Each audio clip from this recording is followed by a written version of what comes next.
이번 시간에는 이제는 최저임금에 대해서 한번 얘기를 드려보고자 합니다. 일단 저는 한국의 정치가 참 엉망진창이라고 생각을 하고 정치에는 관심이 없기 때문에 정치적인 얘기를 드리려는 건 아닙니다.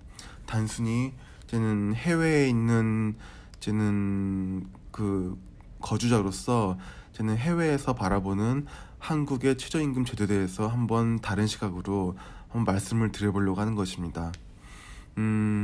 한국의 최저임금은 현재 기준으로 시간당 8,590원이라고 합니다. 한국의 경제 수준을 감안하고 또 많이 향상된 한국인의 눈높이를 감안하면 적절한 금액처럼 보일 수도 있습니다. 하지만 이 최저임금은 외국인에게도 적용이 됩니다. 그 이유는 저는 어떻게 보면 당연하다고 생각하시는 분들도 있겠지만 저는 그 이유는 뭐냐면은 기본적으로 저는 이 논리를 지지하는 정치 세력이 있을 것이고 또 한국이 국제노동기구 ILO에 가입되어 있기 때문에 외국인 노동자에게 최저임금을 이제는 차별 적용하면은 이제는 협약을 깨는 것이기 되기 때문에 한국 입장에서도 정부 입장에서도 최저임금은 한국 내국인 또는 외국인에게 동등하게 적용을 해야 하는 사항인 것도 저는 이해는 합니다. 하지만 이제는 이 부분이 어떤 부작용을 일으키는지 몇 가지 상식적인 사례들을 한번 예를 들어 보겠습니다. 계산법마다 이제는 다르고 노동 형태에 따라 다르지만 시간당 최저임금을 이제는 월로 환산하면은 이제는 월 180만 원 정도에서 월 220만 원 정도 사이로 책정이 됩니다.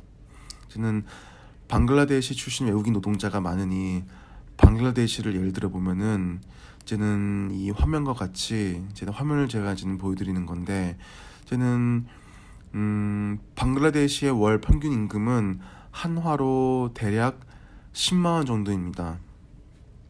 이건 뭐냐면은 월 평균 임금이 방글라데시에 거주하는 방글라데시 내국인 기준으로 월 10만 원이라는 거는 평균이기 때문에 월 5만 원, 7만 원 받는 사람들도 있고 이제 많게는 월 15만 원, 20만 원 받는 사람들도 있을 것입니다. 그러니까는 뭐 월 평균 금액으로 봐서 이제는 방글라데시에 이제는 거주하는 방글라데시인이 일반 방글라데시 기업에서 이제 월 이제 임금을 평균으로 10만 원 정도를 받는다고 치면은 이제는 방글라데시 출신 외국인 노동자가 한국에서 일하면은 이제는 한국의 최저임금을 적용할 시에 최소 20배 이상의 월급을 받는 셈이니 그분들 입장에서는 한국 취업을 로또라고 얘기하는 게 이제 괜히 이렇게 얘기하는 것이 아닐 것입니다. 가령 여기서 보시는 자료와 같이 한국인의 평균 연봉은 연 4천만 원 정도라고 합니다. 근데 이렇게 한국인의 평균 연봉이 4천만 원이면은 그러니까 방글라데시인이 20배 받는 그런 느낌은 한국인이 이제는 연봉을 8억을 받는 거랑 같은 느낌으로 저는 받을 것 같습니다. 그러니까 한국과 다르게 이제 제가 사는 싱가포르에는 이제 최저임금이 없습니다. 단 예외 직군이 그냥 싱가포르 노동부에서 정한 직군이 이제 두 개가 있는데 이제는 그 두 가지 직군은 청소 용역 관련 인력과 이제 경비 용역에 대한 인력입니다. 하지만 이 부분도 최저임금이 현재 기준으로 이제는 월 이제 원화로 환산을 하면은 월 100만 원이 채 되지 않습니다. 최저임금이 없는 나라라서 싱가포르에서는 매우 낮은 원가로 해외 노동력을 쓸 수가 있고 이 부분이 저는 싱가포르가 경쟁력을 잃지 않게 만드는 하나의 이제는 여러 가지 이유 중에 하나라고 생각을 합니다. 한국의 최저임금의 가령 절반의 수준으로 방글라데시 출신 이제는 해외 인력을 싱가포르에서 이제는 데려온다고 한번 가정을 해보면은 가령 이제는 월 100만 원 정도의 이제 임금으로 방글라데시 인력을 싱가포르로 데려온다고 해도 그분들 입장에서는 방글라데시의 임금 수준의 10배 이상의 돈을 벌기 때문에 일하고자 하는 사람은 항상 넘칩니다.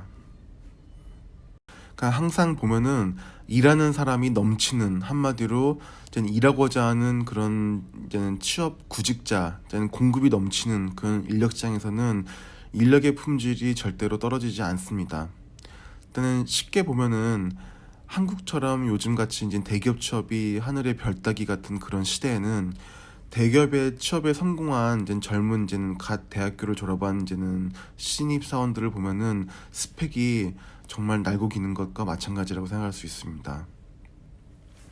지금 제가 이 기사를 보여드리는데 이 기사를 보면은 이제는 한국의 대우조선해양 조선소가 그냥 싱가포르의 샘프콥 마린이라는 이제 국영 조선소의 이제 큰 프로젝트를 갖다가 가격적으로 경쟁력을 잃어서 이제는 수주에 실패했다는 그런 기사 내용입니다. 저는 이 기사를 보면은 한국 GDP 평균의 2배를 찍는 싱가포르가 어떻게 한국 조선소를 상대로 노동 집약적인 조선소 산업에서 이제 프로젝트를 저가로 수주할 수 있었는지 설명이 가능합니다. 그러니까 저 같은 경우에는 집에 상주 도우미가 있습니다. 저는 이제 상주 도우미라 함은 한국에서 일하는 아줌마와 똑같이 저희 집에서 먹고 자고 하면서 모든 일들을 하는 그런 상주 도우미 분입니다.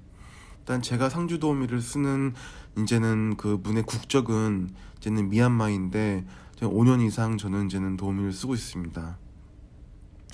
일단은 제가 또 다른 이 기사를 보여드리겠습니다. 이 기사를 보면은 이제 미얀마 정부에서 미얀마에 근무하는 번듯한 직장인을 기준으로 해서 일일 최저임금을 이제는 하나로 대략 4,500원 정도로 책정을 했다고 합니다. 이거를 이제는 월로 환산하면은 미얀마에 있는 번듯한 직장을 다니는 직장 기준으로 이제는 월 평균 임금이 13만 원 정도입니다. 근데 미얀마는 이제는 아실 분은 아시겠지만 실업률이 매우 높은 곳이고 대부분의 국민들이 이제는 직업이 농업입니다. 한마디로 이제는 농업인 경우에는 그분들의 월 소득은 이제는 가구당 소득이 월 10만 원이 넘긴 들고 월 5만 원, 6만 원, 7만 원 정도로 한 가구가 생활을 합니다. 그 정도로 이제는 임금 수준이나 이제는 그런 수준이 매우 낮은 나라인데 그분들 같은 경우가 이제 싱가포르나 이제 중동에 이제는 상주 도우미로 일하는 도우미로 이제 취업이 되면은 월 45만 원 정도를 벌게 됩니다. 이게 한국의 상주 도우미가 현재 기준으로 보통 220만 원, 230만 원 정도 하니까 이거에 비하면은 터무니없이 낮은 금액이고 45만 원만 주고 이분들이 이렇게 한 달 동안 이렇게 일을 하게끔 할 수 있는가 어떻게 보면은 미안한 생각까지도 들지만 그분들 입장에서 보면은 이제는 해외에서 이렇게 일하는 것이 이제는 미얀마에서는 불가능한 수준의 엄청나게 높은 이제는 수준의 임금을 벌고 있는 것입니다. 그렇기 때문에 모든 것은 이제는 상대적이라고 저는 생각을 합니다. 그러니까 저는 싱가포르에서 이렇게 최저임금이 없는 나라에서 이렇게 일을 하면서 다양한 이제는 일이라는 것이 이제는 저가 인력이 필요한 그런 산업군이 있고 이제는 고급 인력이 필요한 산업군이 있는데 이제 최저임금이 없음으로써 노동시장에 많은 유연성을 공급을 하고 풍부한 유연성과 이제는 풍부한 노동력에 대한 공급이 가능한 상황에서 이제 굴러가는 그런 모습을 보고 또한 한국의 최저임금을 이제는 보면서 좀 답답하기도 하고 좀 차이점을 한번 정리해서 말씀을 한번 드려보고자 한번 제 아이디어를 한번 말씀을 드려보고자 영상을 한번 찍어보았습니다. 그냥 제가 무슨 뭘 변화를 시도하고자 한 것도 아니고 그냥 제 의견을 그냥 아무런 의도 없이 그냥 설명을 드려본 겁니다. 그러면은 요번에는 이제는 한국과 싱가포르의 최저임금 제도에 대해서 한번 차이점에 대해서 한번 설명을 드렸고 이것으로 영상을 줄이겠습니다. 감사합니다.